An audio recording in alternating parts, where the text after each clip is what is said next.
poker's legendary champions, next-generation stars, and tireless ambassadors of the game, sharing their wisdom and guiding your journey to high achievement on the green felt. This is Chasing Poker Greatness with your host, Brad Wilson. Welcome, my friend, to another episode of the Chasing Poker Greatness podcast. As always, this is your host, the founder of ChasingPokerGreatness.com, Coach Brad Wilson. And today's guest on the pod has racked up $1.5 million in live MTT cashes and is well known far and wide for being one of the elite nosebleed mixed game poker players in the world, Brett Richey. Brett's poker journey as a professional has lasted for well over a decade, where he's accumulated a treasure trove of greatness bombs, life lessons, and stories that he's going to share with you today. While poker will always hold a place that's near and dear to Brett's heart, for the past 7 years, he's been living and breathing in the world of his Web3 blockchain startup in the sports betting niche, Blitzpick. In today's show, with mixed game crusher Brett Richey, you're going to learn his poker origin story, all about his love for mixed games, lessons he's learned from poker that he applies to his startup, and much, much more. So now, without any further ado, I bring to you one of the OG elite mixed game crushers, Brett Richey.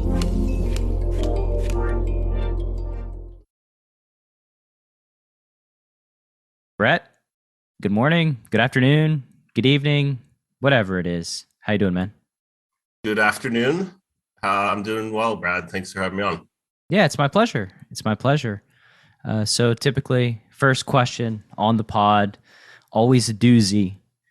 It is about your journey into the world of poker and then out of the world of poker, or maybe quasi out of the world of poker.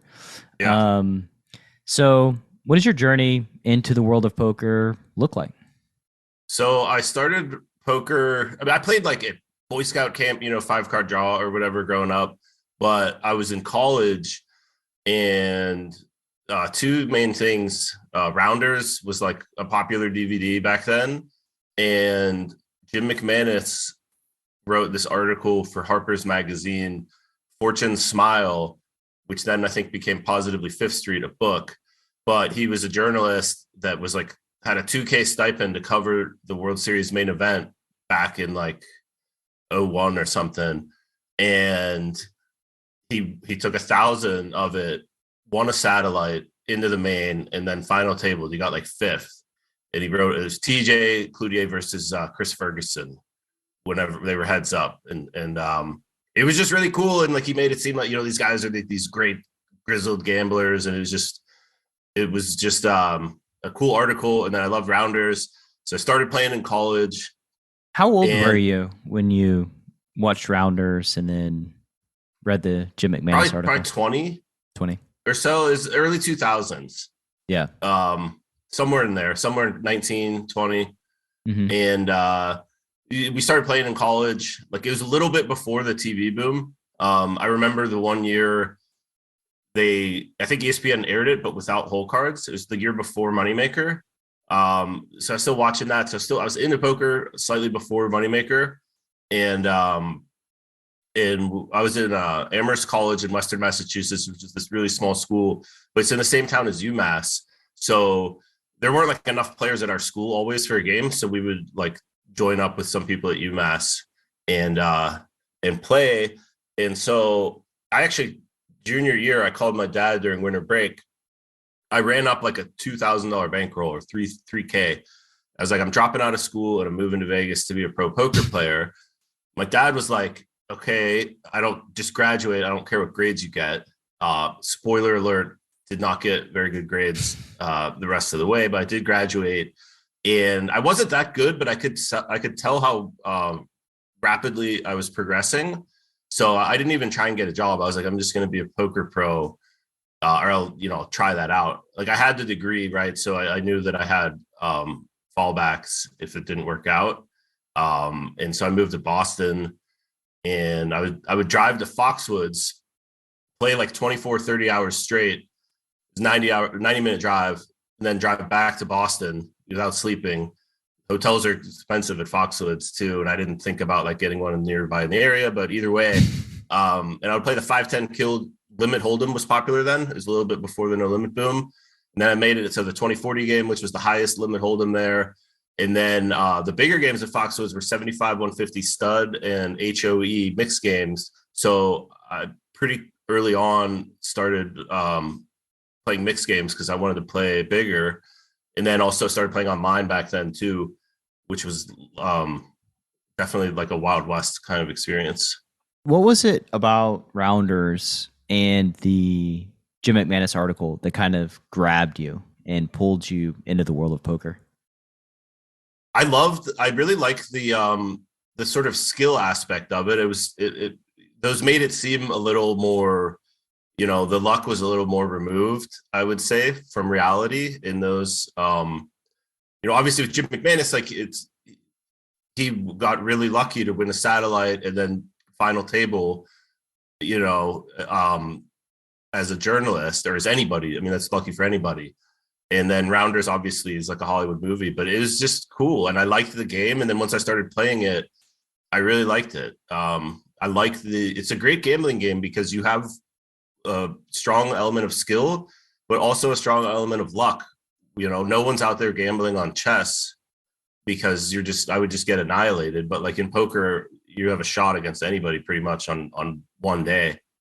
Yeah. Anything about the lifestyle, like in Rounders? Because I have said many times, like one of my questions is about influences and who influenced you to become a poker player. And like Mike McD is always my answer, just because I don't know what it was, but it was like this sort of getting out of the system and operating and being your own boss and being in control of your own destiny and having the freedom and autonomy. That was like, even today, is very much appealing to me. But as a 15-year-old kid who saw his stepdad go to work and hate every second of it and be just very disgruntled and unhappy with how he was spending his energy in his life, I realized, like, I don't know what I want to do in this world. I have no plans, but that path just resonated with me deeply. It was like, yeah, I could do that.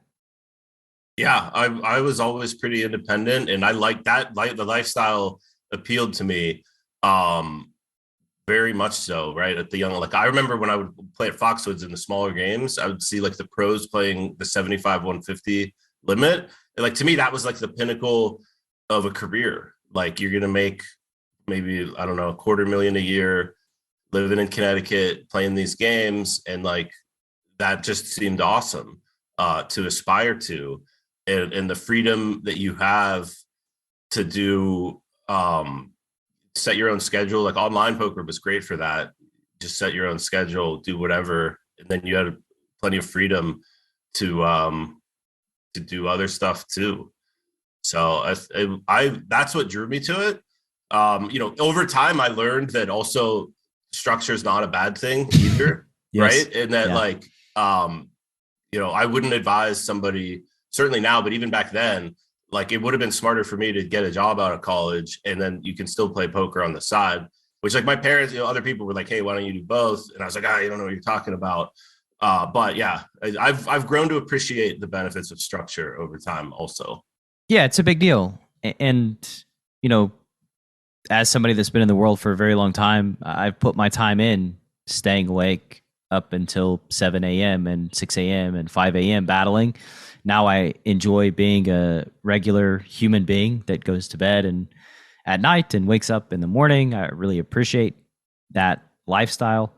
But it's this weird thing. And I've thought about it a lot because, I've had a lot of people on this show, and it's just, there's no talking to your younger self. Like there's no reasoning, right? The self that was like just full on bit by the poker bug and just come hell or high water, we're going to make this happen. There's no like negotiation or talking. And honestly, yeah, there are things that I would have done differently, but I'm very grateful for what I did and what happened, so I don't think that I would even really change very much. It's just, at that stage of life where, you can take risks and the downside is quite low and the upside is quite high. To me, it's kind of asymmetrical, and those are the kind of risks worth taking, in my opinion.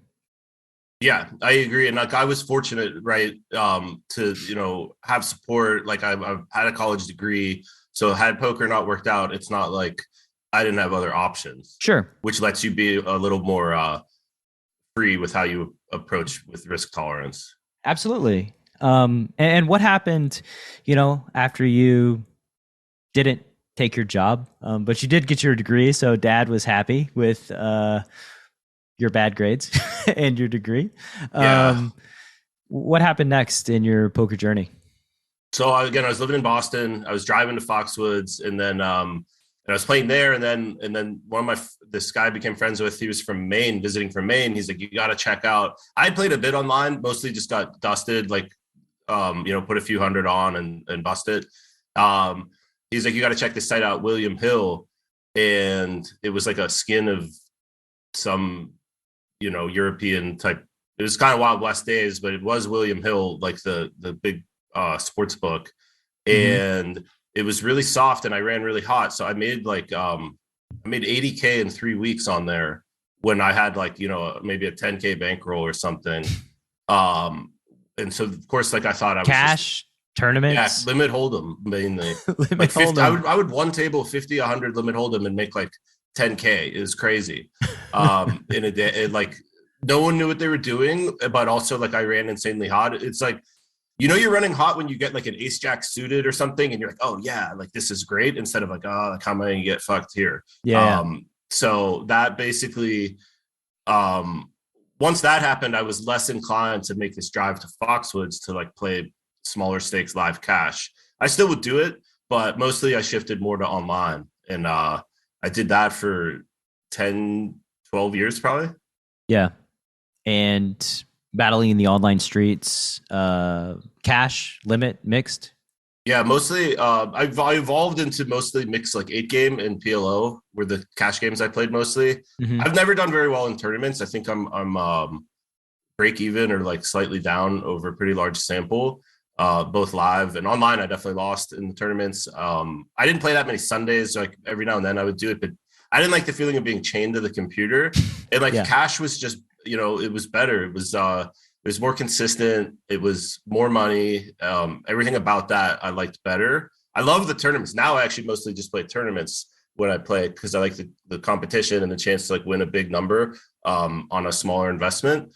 But when I was doing it for a living, I basically just focused on cash, and I would look at tournaments as an entertainment expense to some extent. Yeah, I am very much in alignment with you in feeling chained to my computer or chained to a chair in the tournaments. As folks who listen well know, I just went and played a live tournament, maybe my third in the last decade. And the whole time was this inner just monologue to myself of don't punt, don't force it, don't do anything stupid. No, do not cold for the jack deuce off in the big blind. Even if you think it's good, don't do it. Because there is this demon inside of me that certainly wants to punt always in these tournaments.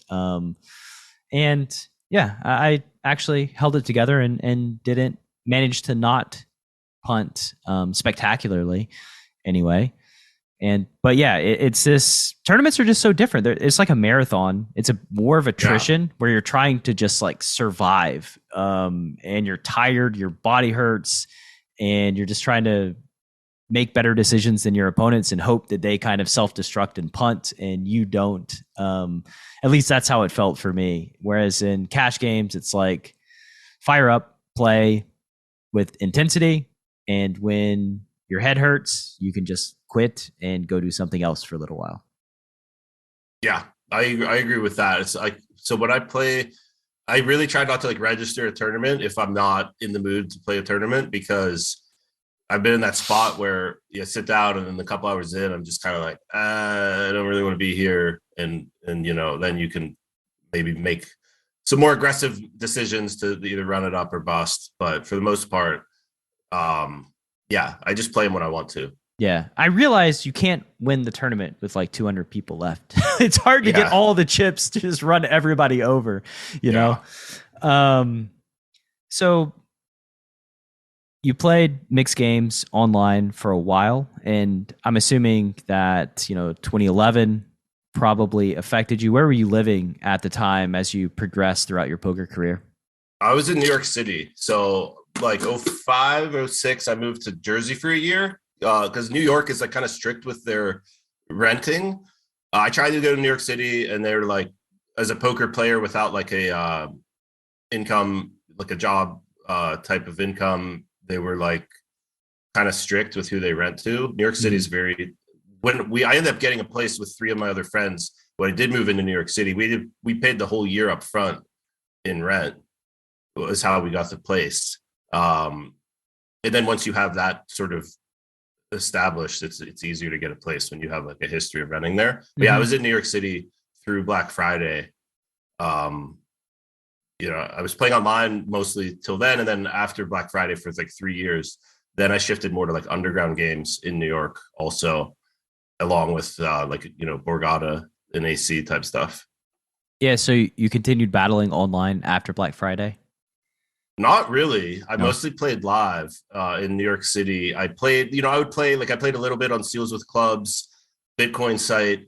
Unfortunately, I bought like 100 Bitcoin, which was $100 at the time, and I just snapshot it off in PLO. It was 33 Bitcoin buy in PLO, so I had 3 bullets. I busted that in a day. Then Bitcoin ran to 1,000. I was like, I'm too late for that. Missed it. Yeah, and so I play. I don't even know if I've played maybe ACR or some occasionally stuff like that. But and then WSOP. Now I'm in Vegas, so they have a site here. I'll play during the World Series. Mostly tournaments. I don't really play cash on there. But yeah, online I haven't played much since Black Friday. Never feel inclined to just fire up the online cash session randomly in an evening? Not really. No, I like PLO. I mean, they have PLO on there. They don't have mix, which if they had mix or a higher stud date, they only have 10-20 or something small. So if they had higher stakes, I'd be more inclined to play. PLO, they have huge games, so that's not an issue. But yeah, I'm just rusty, so I don't know. I'd play like the smaller mid stakes PLO, I think, if I wanted to play, 3-6 or something. What about the live mix games in Vegas? There's a lot. I don't play that much poker. I played a bunch during the World Series. But yeah, I don't play that much. So what happened? The live mix. Right? Let's get to we're at the stage of the story where you fell in love with poker and devoted most of your adult life to poker. So then what happened to fall out of love with poker and transition to other things? So I would say I still love poker, but so what happened is late 2014, I'm living in Vegas, I'm living in New York City, and I'm over the live grind, right? I'm playing like 7 p.m. to 3 a.m., during the week. My girlfriend, she was working a 9 to 5 normal job, right? So like our hours are basically opposite, which isn't great. The travel on the weekend to Borgata or whatever is not great, right? It was like I'm making less money and like less freedom than I had when I was playing online. So it became much more of a grind.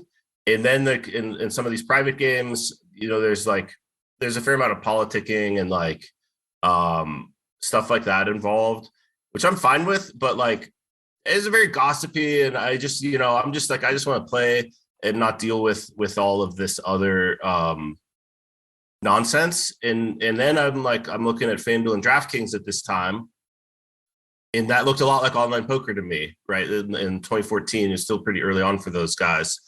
And I was like, okay, I want to be on this looks like it could be another poker boom. I saw what happened in the first poker boom. As a pro, like I did quite well, but the people that really did well were on the business side.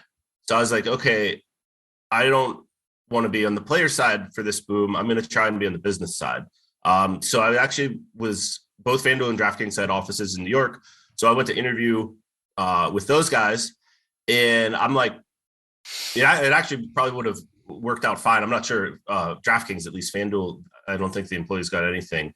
But I was like, I don't really want to be employee 100 somewhere, because I kind of did my own thing. It felt like I didn't have much upside if I joined the companies at that stage. So during that process, I was like, because I would be going out with my girlfriend for dinner before I went to play poker, and I was trying to put a lineup in or something, and she'd be yelling, get off your phone. So I was like, there's not a good like mobile tool for the people that want to play in these contests, like to give them a chance. And so at the start of 2015, I raised some capital to build this mobile app for FanDuel and DraftKings users, like a mobile optimizer, news, things like that. And so we moved to Vegas because basically the money would go twice as far, and it had like the gambling ties in Vegas. And how'd you go about raising money for this project?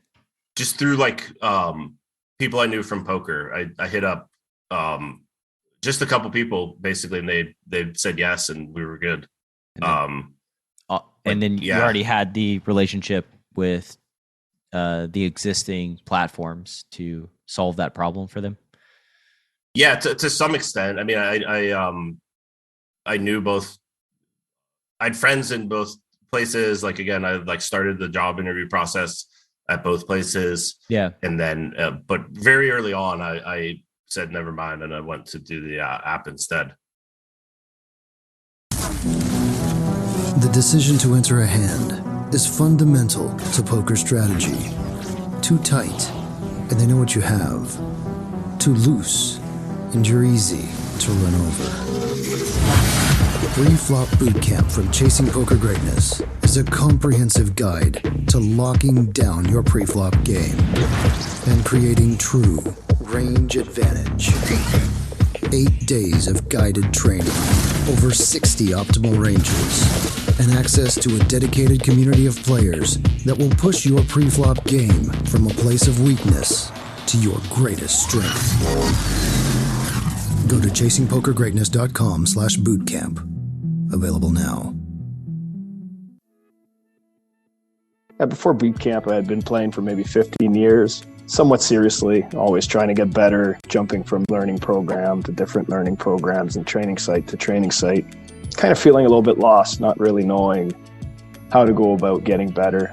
And pre-flop boot camp just felt like a great starting point, a way for me to move from being a losing player to possibly a winning player. It felt like the right first step.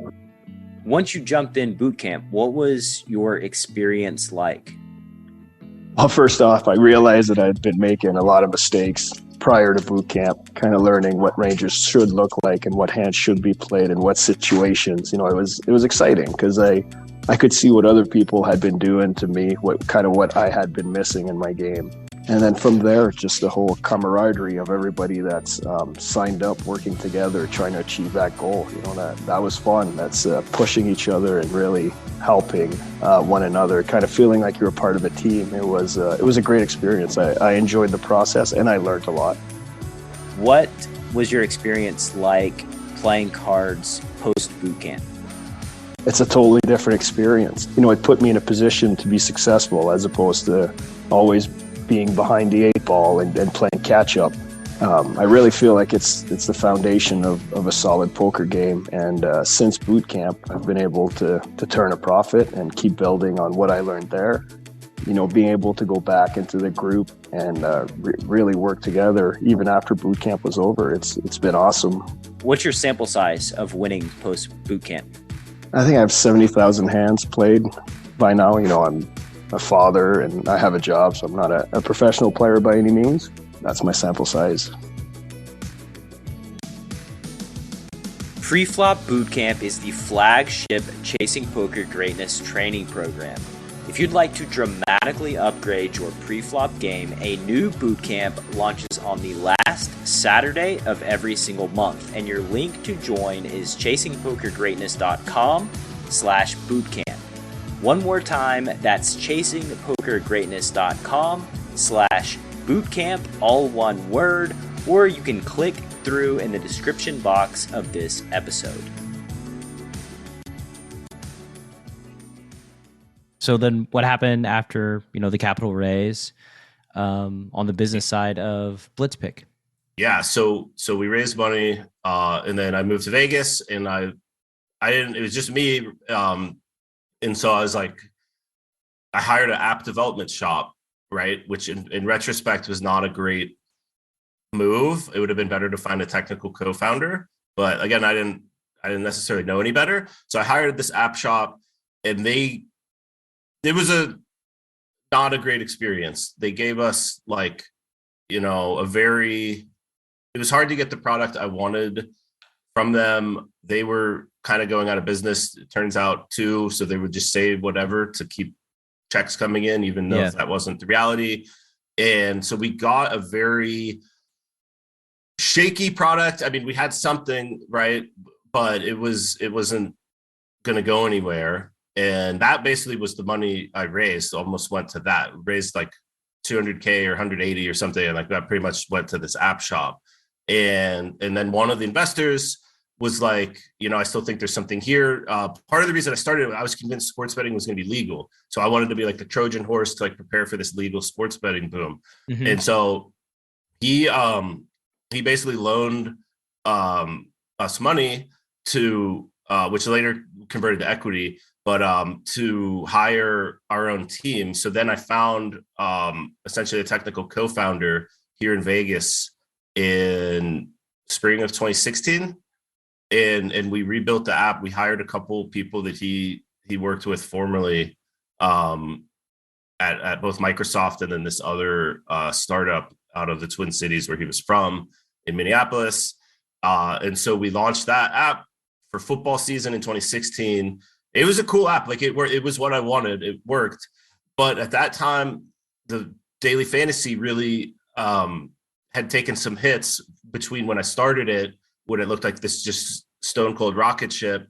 Then the government started coming in and we basically couldn't get the mobile integration that I wanted, which was you would have like this living, breathing kind of, organism in your pocket that connects directly to FanDuel and DraftKings. And I think they didn't want to get kicked out of the stores. Whatever reason, they never opened up the sort of mobile API the way that was initially I was expecting. Mm-hmm. So it was hard to have much of a business there. And then to try and raise money to be like, hey, like I think legal sports betting's coming. Like, let us, keep this afloat till that thing, because we're not really going to make much money on this daily fantasy product. It was just not really in the cards, I would say. So then in 2017, we pivoted into crypto. And what did that pivot look like? And by the way, some of these things that you've considered were obviously prescient, right? Like the sports betting is legalized in most places now, and daily fantasy sports is a rocket ship. I mean, it's like one of the official sponsors of the universe, I think, at this point. So DFS is blown up as well as sports betting. So tell me about the pivot to the world of crypto. So I was trying to raise money in early 2017 for this app. And like, again, like a lot of my, connections come from the poker world too. And poker world was very early on Bitcoin, Ethereum, crypto world. So like everyone I talk to, they're like, no, like do a token. we're not doing equity. Like everything needs to be token. So we basically took that summer to look at the blockchain space. Like where can we fit in? Where can this initial vision, which was going to be like a sportsbook aggregator, was sort of the long-term initial goal. How does that fit in with the blockchain space? And there were a couple companies, projects, Augur, one of them a decentralized prediction market, Gnosis was another one, and then Stocks, which basically turned out to be a scam. So that was a third prediction market. So to go back a little bit, so a sports betting market, like an aggregator. So basically, what does that look like for the listener? So the original goal was like a kayak for sports betting, right? So like if you're in Colorado, you would just go to our interface and it would have all the different lines. And there's people doing this. Like this exists now. This wasn't some like nobody's thought of it type of idea. Yeah. So you're basically just like have options at all the books, and you can find like the best line and bet on the site that you want to bet on. Yeah, like the ones like if you're flying from LA to Kansas or something, often you don't really care what airline you're on. You just want, or there's some segment of the market only cares about the cheapest price. So there's some people that they're only going to bet on DraftKings, or they're only going to bet on William Hill. But then there's other people that are more price conscious that maybe they want to get where the best bonus is, or maybe they want to bet on the Hawks, but they want, why don't you get the best line? And they don't want to click through 7 different books looking, so it's all in one place. Right. That was the goal. But essentially it was like to get funding to have that for this unknown if sports betting is going to be legalized. I didn't do a good job of selling it. Right. And we basically struck out, but everybody's like, you got to go into crypto. So we looked at that market, and these decentralized prediction markets looked really interesting to me. And they like raised a lot of money. They were valued at like $1 billion. And we're like, well, if we can bring value to these things, so we would be like a layer 2 essentially to Augur's layer 1. And Augur, basically you can make a market on anything. So we're like, all right, we're going to do sports, esports, and politics, and focus on creating these markets on top of that. I would say a lot of the promises from 2017 from a lot of these projects did not come to fruition. So we were left sort of with we were building on very shaky foundations. I think Ethereum's come a long way since then, but like the cart was way ahead of the horse back then.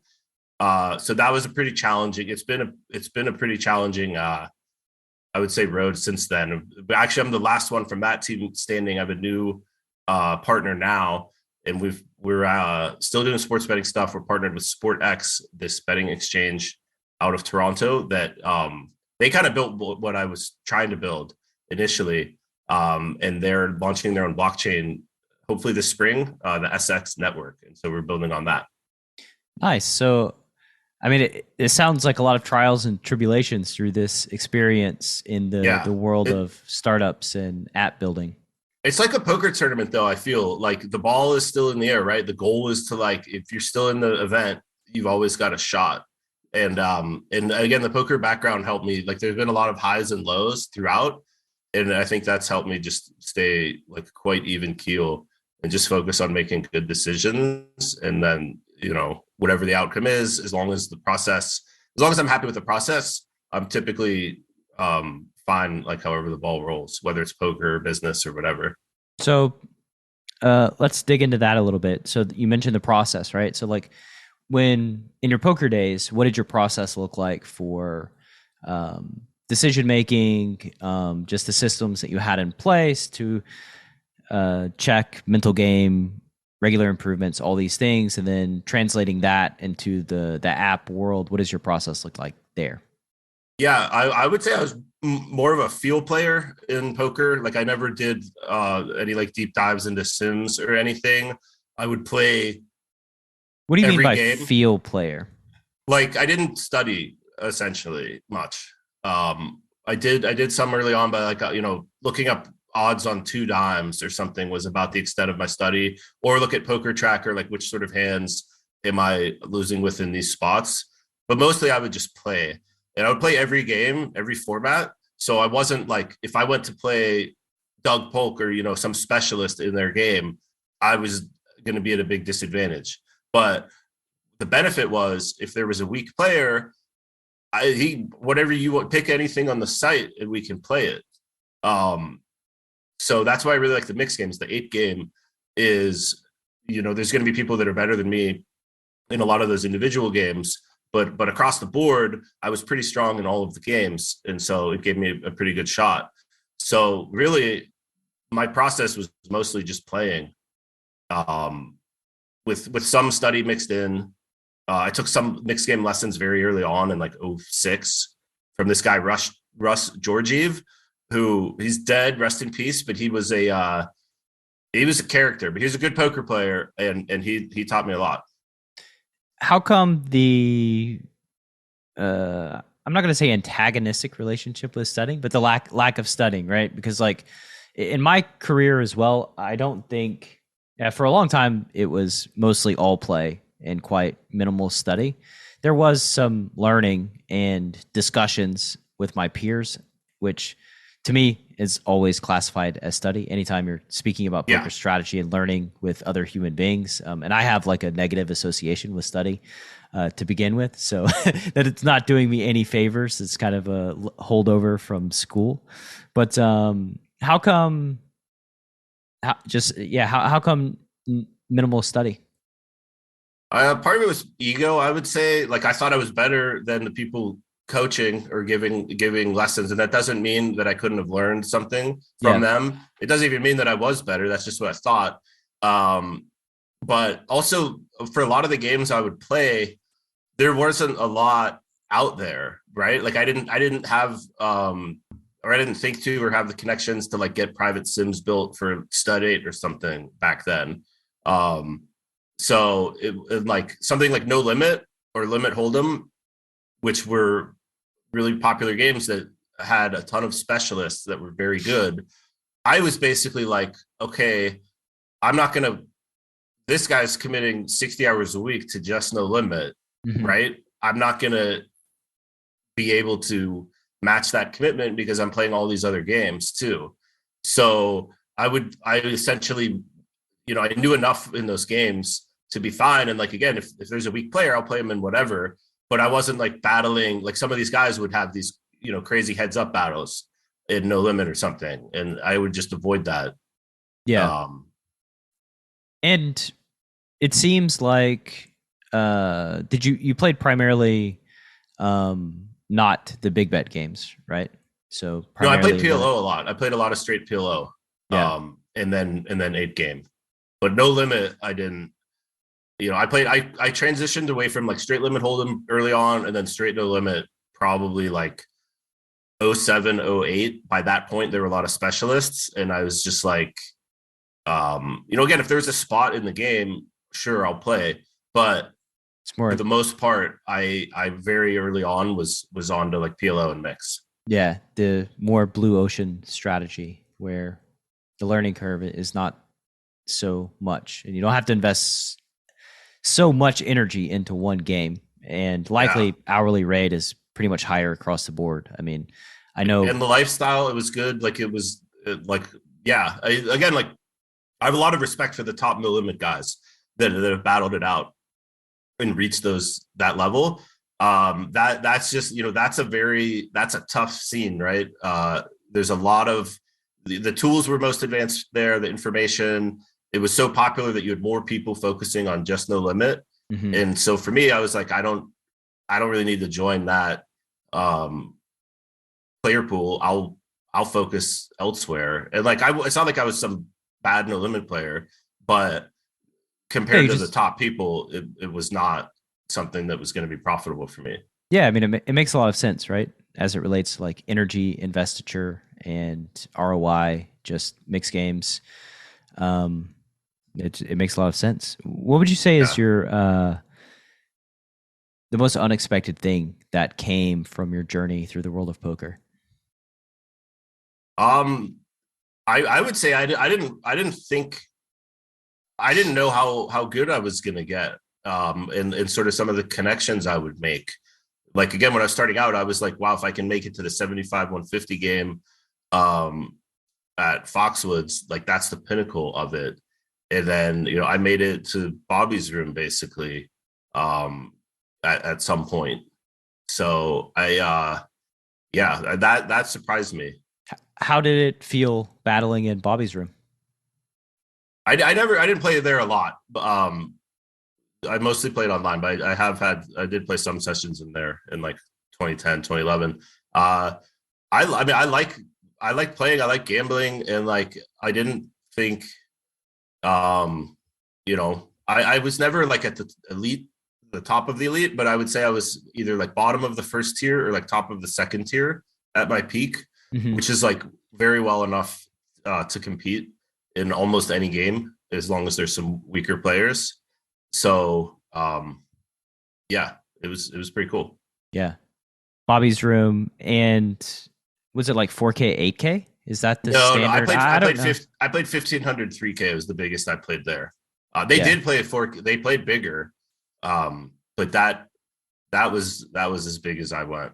Yeah. I mean, 1500 3K, that's pretty pretty Yeah, big. it's a huge game. So that's 20 times bigger than it's what crazy. you thought the pinnacle was. It's crazy how desensitized to money I was then. I remember this one hand. I don't even remember the hand. The dealer made a mistake in Bobby's room, and it was like a 30K mistake against me. And like I didn't care at all. They were like, "Oh my god," I'm like, "So sorry." And I was like, "Oh, like don't worry, it's just random." And like I really didn't care. Yeah. They couldn't retroactively fix the mistake. It was like whatever they did cost me the pot. Like it was they had to shuffle the card back in, or I forget exactly what happened. I see. But it was again, I don't even remember the hand, but I do remember that happened. I didn't care at all.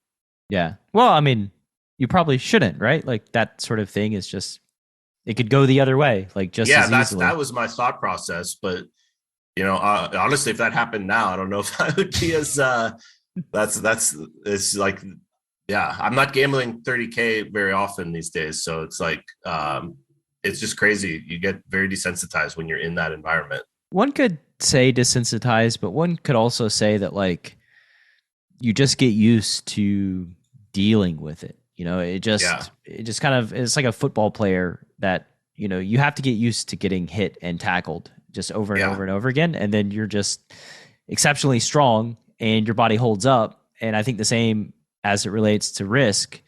You take lots of risk, you get used to it, and then it doesn't really phase you in the way that it does normal human beings. That risk tolerance can also, degrade over time in the same way. When you think about joy in your career playing cards, what's the first memory that comes to mind? I remember, back in New York City, just some of the big sessions I would have winning, 6 figures in a day, 26, 28 years old is like, I remember just going outside on the street in New York and being like, this is surreal. And I would lose 6 figures in a day too. So it's not like it was just up only, but I do remember like that just being very surreal. Like it just in cash, like I didn't bank some tournament. And just like, wow, like it's crazy. Well, do you remember any thoughts or feelings that you had? Did you tell your parents, anything like that? Did they have any awareness as to like how big you're playing? To some extent. I mean, I mostly, again, like I was pretty even keel, whether winning or losing. Although my girlfriend claimed that she could tell if I won or lost by how I would sleep. So there may have been some truth to that. Like I would be like more shaky or something if I lost. But for the most part, I was very even keel. Or That's funny. Your conscious is stronger than your subconscious. Yeah. It's a really weird thought. What about the opposite of joy?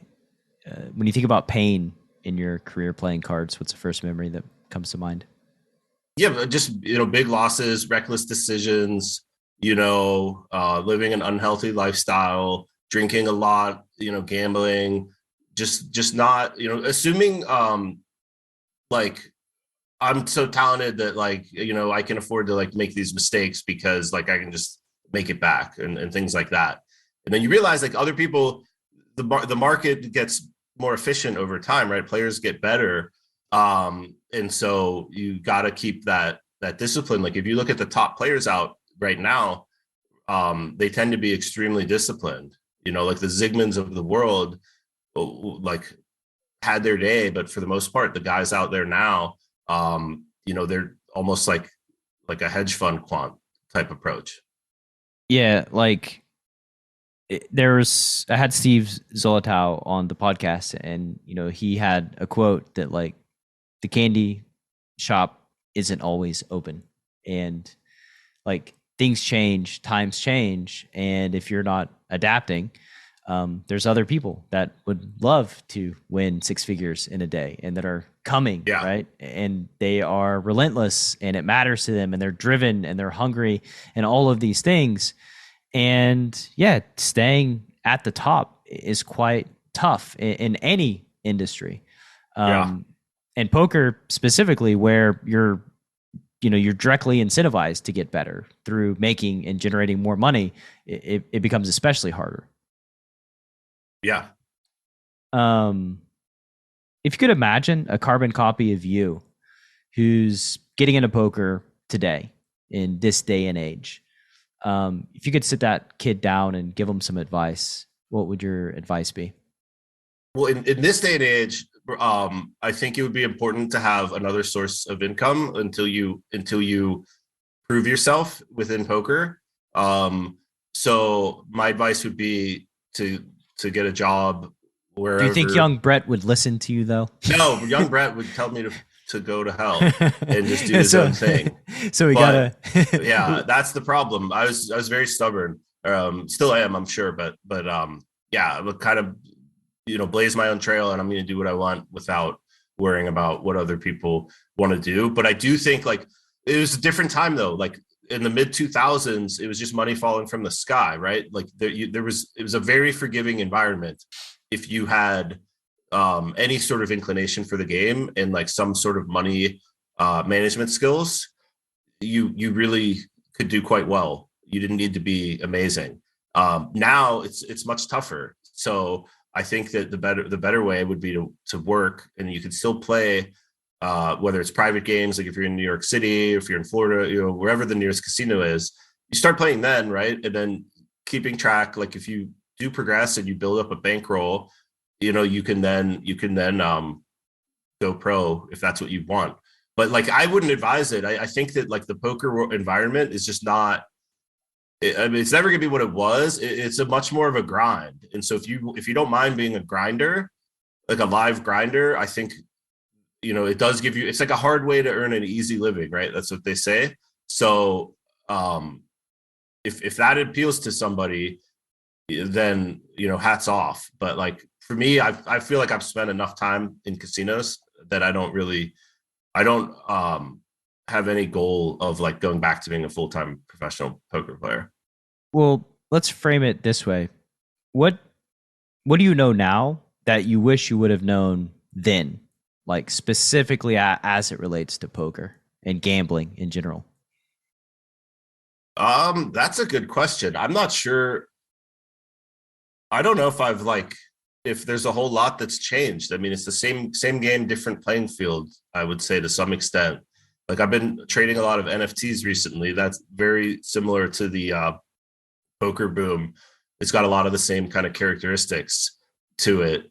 And, bankroll management, making decisions based on imperfect information. I think those are all skills that translate to like a wide variety of industries. So there's nothing. I knew like I had a pretty good grasp on it early on. So I don't think there's a whole lot that I would say I would tell my younger self differently. And as you said, I wouldn't have listened anyway. Yeah, that's the curse of youth, right? We got to make our own mistakes. What's some common poker advice that you've heard that you completely disagree with? That's a good question. I don't know. There's some advice I do agree with, which I'll say was just like the best way to get better is to play against tough competition. So like back online when I was playing mix, one thing I would do is I would play like 30-60 straight of those games. So, we're 5-10 no limit, because the specialists at those stakes were still very, very strong players. And then I could take what I learned and apply them in like the bigger mixed games. So I think that playing against tougher competition, depending what you can afford, is a really good way to get better. I don't know if there's any common. I'm sure there is. I just can't think of one off the top of my head, like a common knowledge that I don't agree with. Speaking of like studying, I mean that's pretty much studying, right? For playing in bigger mixed games is just playing folks who are grinding the 1K and L day in and day out, and you battle those guys and then take the lessons that you learn with you during the mixed games. Yeah, so that was more of like the studying I would do. And again, I would look at my results. You can look at in Poker Tracker, you can see how you played, which hands you're losing from and which positions, things like that. And then I would look at like the just the hand percentages on like 2dimes.net. So I definitely like studied or like worked on my game, but I wasn't like studying the way I assume that the current crop of elite players are studying is different. Yeah. I think a lot of the elite players kind of study in different ways, interestingly, these days. There's a lot of different tools and methods that folks use that exist on the marketplace. So even I think today, because there's options now, there's a lot of different available options and people kind of go different paths. If you could gift every poker player in the known universe one book to read that doesn't necessarily have to be about poker, what book would you gift them? Shut Up and Deal by Jessie May, which is a poker novel. It is beautiful. It's one of my favorite books. Jessie May is a commentator on like the British late night poker shows, but it's basically a semi-autobiographical, fictionalized journey of his career in like late 90s, playing in AC, and like he actually played a lot of the same games I would play in, these like 75 150 type stakes games. It's a really, really good book. Shut Up and Deal by Jessie May. Nice.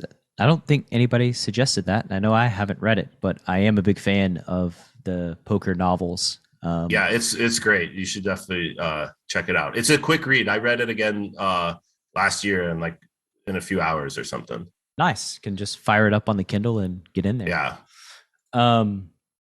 If you could wave a magic wand, change one thing about poker, what would you change? I would get rid of the lines around the states, man. Let's have a U.S.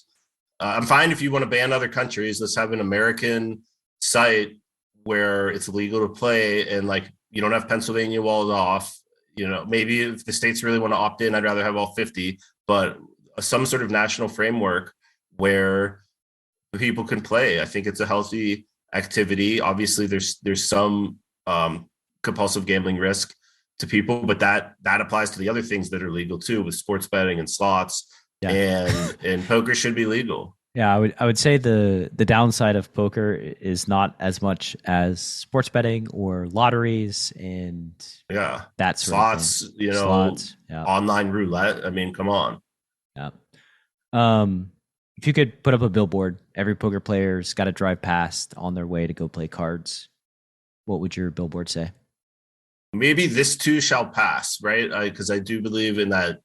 Never get too high, never get too low, and just focus on making good decisions, and then the outcome will be there in the long run. Yeah, work that inner strife out while you're sleeping. Any wisdom you'd like to share to the listener who's hell-bent on playing poker and going down this road? Yeah, I would just say, play within your means. Bankroll management is very important. I back in like, the mid 2000s, it was a much more forgiving environment. You could be a lot more reckless because there was a lot of money flying around. There was like, it was easy to get a backing deal if you needed it. It was easy to get like a loan from a friend. And then, now poker is much tougher. So like it's just a very different world. So you need to protect your bankroll. You need to, focus on getting better, but also you don't need to rush your way to the top. Like a lot of people kind of bust if they try and move up, and then maybe you take a hit at that stakes where you move up to, and then your ego won't let you move back down to sort of rebuild, and then you end up in a really bad spot. So I think patience really to me is one of the best things a poker player can have. Yeah, patience and discipline. Yeah. Just systematic decision making and be disciplined about it, and really good things happen with consistency over time. Project that you're working on that's near and dear to your heart. Blitzpick. We're in testing right now. It's basically for sports bettors. Each bettor can have their own coin that so we kind of have a market cap of different sports bettors, and we're building tools to interact with this SportX on the SX network. It's basically a decentralized betting exchange like Betfair, and it's pretty cool. So that's what we're focusing on. What is it? Let's say right now. Yeah, what's the utility to the sports bettor in the audience? So it would be like, for anyone that's familiar with daily fantasy, you had roto grinders, which was like tools for daily fantasy players, and then DraftKings is like the house. Or similar to the poker world, you would have card runners and then poker stars. So we're trying to fit that helper companion role of the actual betting market, especially because we're a US company. Like, I'm not even going to try and get a betting license. Like, I tried that before. We were going to move to Dublin, Ireland, and like the logistics involved in like actually taking bets is difficult, and the overhead is massive with compliance and staffing. So the utility here is like, I do believe that the Web3 world, blockchain, there's a lot of use cases for sports betting. It's kind of lagging behind other sectors in transitioning into that world.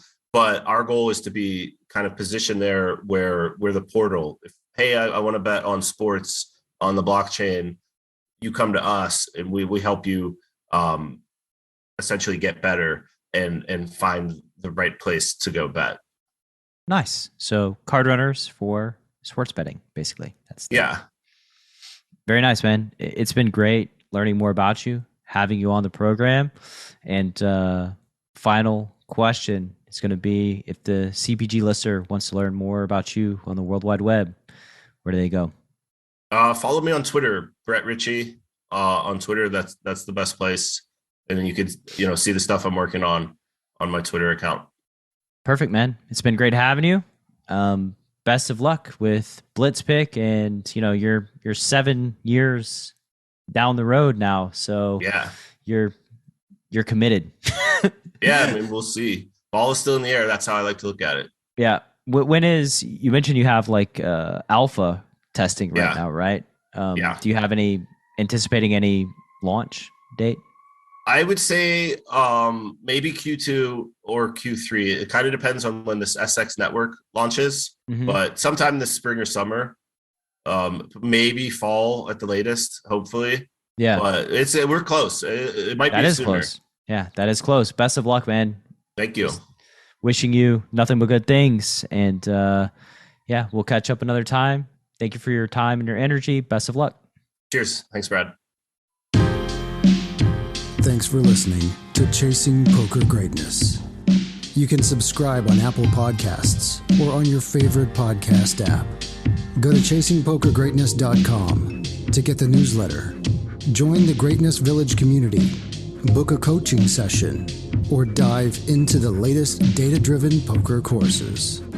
Follow the show on Twitter @CPG Podcast.